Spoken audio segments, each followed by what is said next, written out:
Jack Jones has been fantastic in his rookie campaign so far, but should we be surprised? It seems as if the New England Patriots are making habit of replacing top-tier cornerback talent year after year. Not only has he been playing as good or better than a lot of other rookies from his class drafted above him as a fourth-round pick, but he's listed as the highest-rated coverage corner in the entire league by Pro Football Focus. So in today's video, we're going to talk about how we got in this position in the first place, talk about if he's actually playing like the best corner in the league, and then we'll get into the film room to break down his game on a deeper level. But we need to start on how we got here, because this kind of stuff just doesn't happen anywhere else in the league like this. The sports world was left dumbfounded when the Patriots decided to trade 2019 defensive MVP Stephon Gilmore just a year and a half removed from that MVP season. But Bill proved to be one step ahead again when J.C. Jackson, the undrafted fourth-year corner, would step up to be the new number one for the Patriots. And then he goes on to be a Pro Bowler, seen as one of the best in the league, locking people down while also being a ball hawk, having 8 interceptions. They took the risk and it paid off because now they have a younger lockdown corner.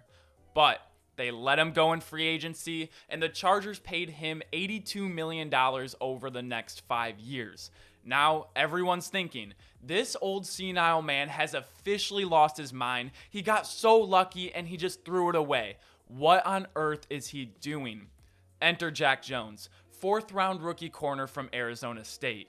Bills somehow did it again. I don't get it, and nobody does or really ever will. But before we get into the film, we need to talk about some things, because yes, he is graded as the best coverage corner, but he also isn't even a full-time starter yet. He's only playing about 52% of all defensive snaps and is still currently behind Jalen Mills and Jonathan Jones on the depth chart. And so I went out and watched every single last snap that he's played so far this season, and so did my eyes confirm that he's playing like the best corner in the league? No. But that doesn't mean he isn't really freaking good, and to me, it's on PFF to make him look even worse. Instead of praising him for overachieving his draft status and acknowledging how much he's developed in such a short amount of time, Pro Football Focus is making people compare him to the guys the like of Jair Alexander, Jalen Ramsey, Pat Surtain, Xavier Howard, and really everyone else. So we're not going to do that. We're going to be focusing on his development. And development is a great thing to key in on here, because looking back at Jack Jones's draft profile going into the draft, there were some negatives in his scouting report that I want to highlight. Delayed reaction time to break on throws in zone, loses 50-50 battles to receivers with size, and locked up by run-blocking receivers on the perimeter. And all of these things are coachable and can be fixed with improved technique and knowledge of the game. And Jack Jones has been proven to be very coachable, as all these question marks with his game are almost completely obsolete now. But with all that being said, film tells us everything. So let's see how he's actually been playing this season and break down the game of the player who the Cardinals will be trading and signing a max deal to in 3 years' time, while Bill is scouting the next all-pro corner at a community college somewhere in Southwest Montana. Let's get right into it. So as we start looking at Jack Jones's play, I want to start to address one by one the things that were negatives of him going in and how he's made those obsolete. The first one being delayed reaction time to break on throws in zone coverage. And why I mentioned earlier that a lot of this has to do with coaching is because so much of this depends on situational football, knowing down and distance, and really being able to trust your eyes as the receiver is going to be in front of you. In the quarterback, you're going to be able to see where his eyes are at and when he separates to throw the football, and doing so allows you to play much faster than you actually are. So let's key in on the bottom of our screen with Jack Jones, number 13, working on number 2, Amari Cooper. And so as he starts to get depth in his drop, he has his eyes on the entire field, knowing that he has Amari Cooper right now, needs to get depth, protect the vertical, but with certain route concepts, he might have to pick up someone else. But as he has his eyes in the backfield, he's looking at Jacoby Brissett, reading the whole field, and right here, if we look at Jacoby, all in one frame, here, boom, Jacoby hands start to separate, Amari Cooper starts to break down and sit down right at the sticks. And if you want to talk about reaction time, let's watch Jack Jones. As of just one frame ago, he was still in his back pedal getting depth, and in the same frame where Amari Cooper starts to break down, Jacoby Brissett separates, he is planting his back right foot to drive on this ball. If you want to talk about delayed or bad reaction time, it doesn't get much better than this. He's able to come up, not have any sort of illegal contact, and break up this pass. And this is why they drill this so much in the combine, where you backpedal into your driving phase, because whether you run a 4.2 or a 4.5 like Jack Jones does, you can look a lot faster running a 4.5 than someone does running a 4.2 if you're able to trust your eyes and be well taught, know situational football. And even after you do all of that right, it's all about finishing the play, coming in, using your hands, not having any sort of illegal contact in any way, and breaking up the pass. Or how about this play? This play probably put Jack Jones on the map for a lot of NFL fans. 3rd and 9 in Lambeau Field. Packers trying to get the score before halftime. And with a 3rd and 9, you know you're going to have to throw it, and it's going to have to be past the sticks.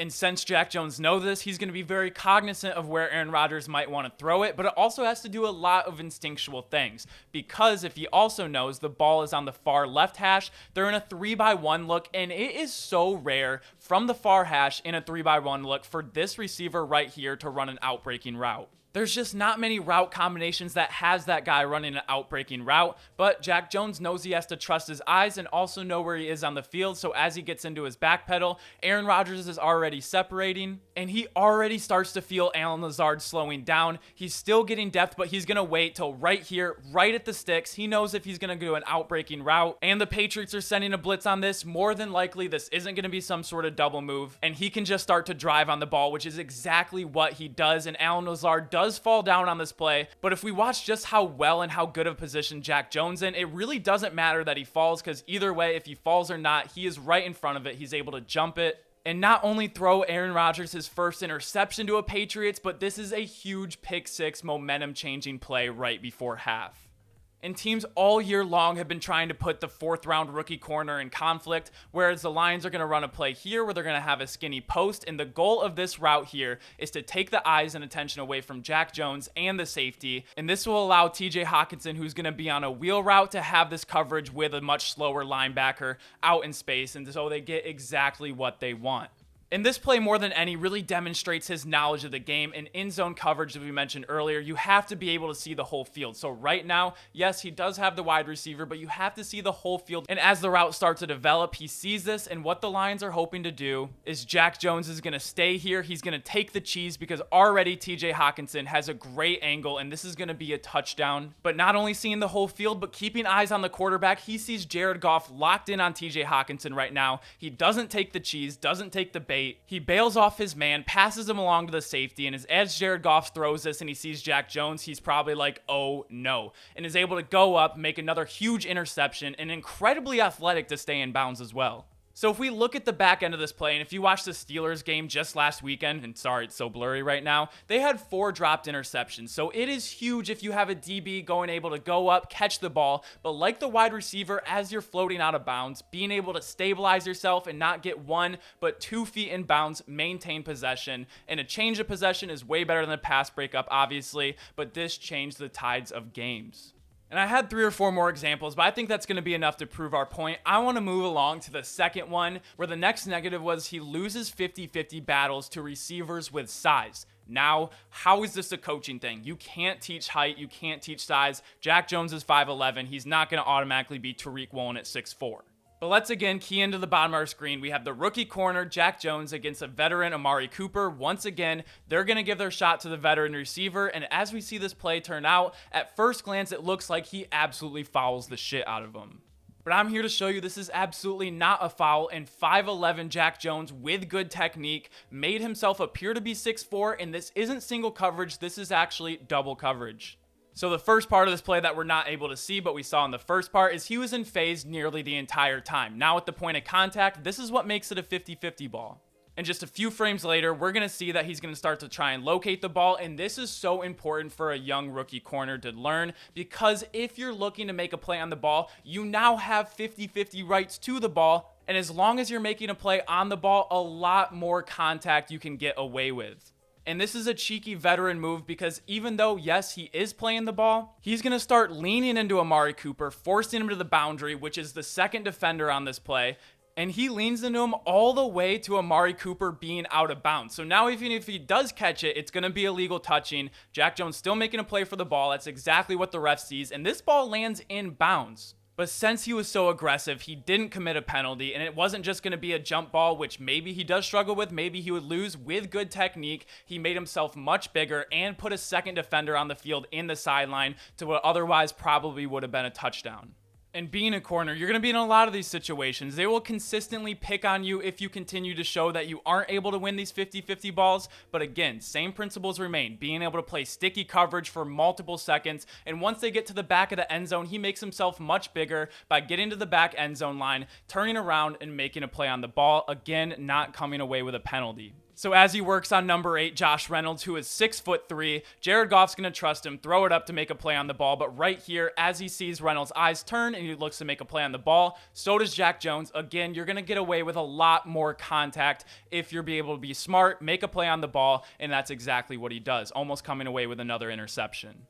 And it is easier to turn around and make a play on the ball if you are in phase throughout the whole time. Forces the quarterback to make a tighter window throw, probably put it up more. But now let's move on to the last thing that was a negative for Jack Jones in his draft profile. And that is being dominated by run blocking receivers on the perimeter. Let's get into it. And if you're an unproven 4th-round rookie corner and you're looking for some more playing time, which currently he's getting about 52% of the snaps, go out and make plays like this. We have Jack Jones on the bottom of your screen. They're probably going to check into this because they really like what they see. They want to get Romeo Doubs the ball quickly. And one of the best run-blocking wide receivers in the league, Allen Lazard, is going to go out and try and block Jack Jones as Doubs makes his way inside.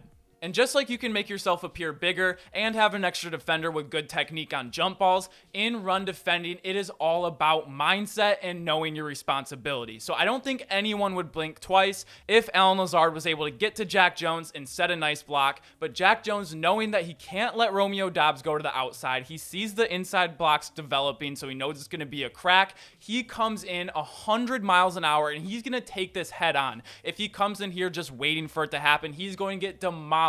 But Bill Belichick and the Patriots defensive coaches are going to look back on the tape, see plays like this, how there's no hesitation. He's going to attack Allen Lazard's upfield shoulder, making sure Romeo Doubs can't get to the outside, and he is going 100 miles an hour, for which Allen Lazard completely misses the block, able to regather himself and punch out the football. If you want more playing time, go make plays like this for the Patriots team. Because Jack Jones is significantly shorter, less powerful, and weighs a lot less than Allen Lazard. But on this play, you can't tell me that he wanted it more than Jack Jones. He absolutely wanted it. He hawked for the ball, created a turnovers, and kept his team right in the game. And even though this run play was really successful, as they do like a little shovel pass out to Aaron Jones to the top of your screen, watch Jack Jones does exactly what he needs to. He's going to have the tight end, much bigger than him obviously, come out and try and block him, but he's going to set the edge, come and create madness, making Aaron Jones force it back in. But Green Bay does a really good job blocking this, so they do get every Patriots defender washed out and is still able to pop for a big game. But Jack Jones did exactly what he's supposed to. He worked harder than any player on the Patriots defense on this play, and this is how he's going to be able to see more playing time if they can trust him in situations like this. And it was even said on his scouting report very specifically that he has a hard time dealing with receivers on the perimeter. But what about when you have Big Bob Tonyan working out on you? A very good run blocking tight end on the perimeter. So they're going to try and get Aaron Jones on this. They're going to swing it out to him and get a huge mismatch on the outside with their big body receiver and tight end to hopefully get Aaron Jones up the sideline for a big gain. So not only has he been physical with bigger receivers, but also when you get a tight end on him, he's able to attack the upfield shoulder, do his job, and be able to make plays, which was seen as an overwhelming negative for him coming into the draft. And I know it was all positive up until this point, but I want to share why I just don't fully agree with Pro Football Focus's 90.5 rating and that he's the best coverage corner in the league. Because there is a lot of good, but a lot of the times with what he does, he's super aggressive. He's trying to make a pass deflection, trying to pick off the ball, which leads him very susceptible to times on double moves. And it doesn't matter if the quarterback throws it or not, he is getting beat on these certain plays, and it is going to come to bite him in the butt a little bit later for being so aggressive.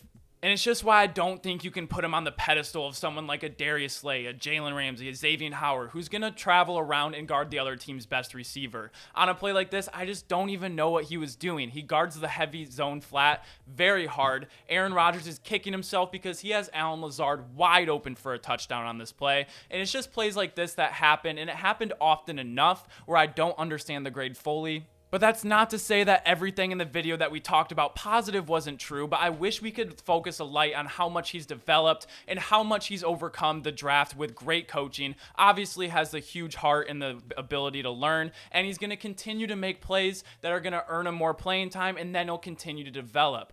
But this is why I think it's so scary, similar to how the Patriots handled J.C. Jackson, where early on he didn't get as much playing time. He's playing a lot of zone coverages. He's not traveling around. But as he continues to develop and grow in the league into the player he was, then he'll be able to take that next step. But right now, there's just too many plays like this where he's just getting burnt, just too aggressive. But I think he's only going to get better with time. So is he the best coverage corner and deserve a 90.5 rating?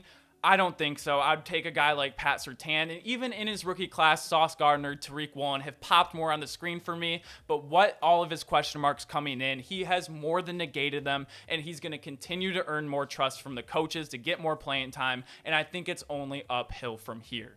But that's just what I think. Let me know what you guys think. And as this video is posted, they're going to be playing the Chicago Bears tonight. So hopefully he just doesn't go out there and have a goose egg of a game. Hopefully he continues to take another step and continue to improve and earn his right more playing time in this league. Make sure to like this video if you like videos like these. Comment down below what you think about Jack Jones and where you would grade him among corners in the league and in his rookie class. And as always, make sure to subscribe if you enjoy daily NFL content. Thank you all so much for watching. That's all I have for you today. But as always, I will see you all tomorrow. Peace.